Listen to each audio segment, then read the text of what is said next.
كلنا رجعنا بالزمن او رجعنا لذكرى حلوة او موقف عشناه بمجرد ما شمينا ريحة معينة، واحنا كبنات بندور دايما على الثبات والريحة الحلوة.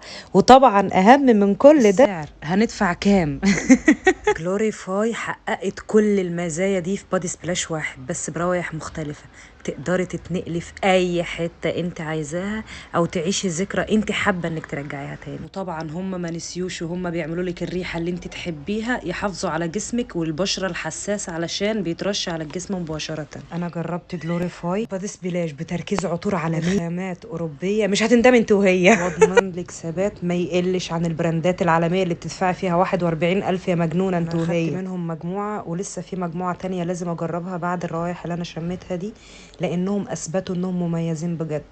جلوريفاي عملوا لك بادي سبلاش تقدري تستخدميه في البيت بعد الشاور على الجسم مباشرة بدون اي حساسية، وكل ريحة فيهم هتناسب ذوقك انا متأكدة. وعملوا لك كمان بادي سبلاش في ازايز صغنونة كده علشان تحطيها في الشنطة وانت خارجة عشان ريحتك تفضل واحدة. ثباتهم مفيش زيه، اعتمديه.